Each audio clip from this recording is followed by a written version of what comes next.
Here at the Sugarloaf Performing Arts Center, the competition is heating up. After junior dancers opened the stage on Thursday, Friday, adult competitors brought their skill and expression to the spotlight. Competitors from around the world performed in the preliminary rounds, each with a choreographed dance and a set of required techniques.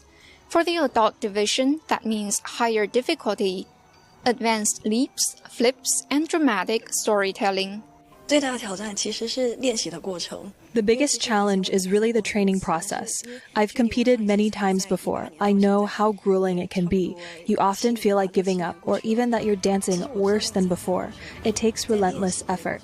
Even though I prepared myself mentally, going through it again still requires a lot of perseverance. A principal dancer with Shen Yun, Lin Jie first competed in 2010. People often say a dancer's career is short, but I feel I'm only just starting to have life experiences worth sharing. If my body can't keep up, I can't show that on stage. So I push myself to keep my body strong and combine that with the maturity of my life experience to present something more meaningful on stage. Classical Chinese dance emphasizes something called bearing, described as the cultural depth and inner feeling behind every movement. Dancers say it grows naturally with life experience. When I was younger, my movements were standard enough, but I lacked expression. That inner quality, that flavor, even a person's temperament comes with age. As you accumulate more life experience, it naturally shows in your dancing, and others can feel it. Drawing on his own journey of choosing a dance career, Shang Zhixu explained how his past experience helped him embody the moment a historical character decides to join the army. To portray this character, I have to show his hesitation as he holds the brush. He doesn't know what the future holds. Then he realizes there is another path. There's one movement in this piece that I really love. After he puts the brush down, he salutes.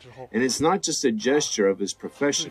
It's a symbolic giving of his regards to generations of his ancestors, that he's beginning something entirely new. The first time I saw this piece, I felt a deep resonance with Ben Chao for stepping into something completely new, and that as long as you believe it's right, you have to see it through to the end. For others, studying literature and cultivating inner character are just as important to their dance skills.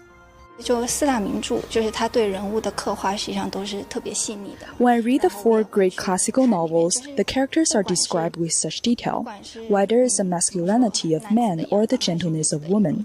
I study the dialogue and actions to understand, for example, how in ancient times a shy young woman might lower her gaze. These details help me bring that authentic feeling into the dance. When you can't get a movement right, it's easy to get frustrated. But classical Chinese dance teaches you patience and restraint. In the process of training, you're not just improving the movements, you're also cultivating your character. Only with a calm, positive mindset can you really bring out the true beauty and goodness of traditional culture. Beyond the training and performance, contestants say the competition also highlights something much larger: the value of preserving a traditional art form that's little known in mainland China today.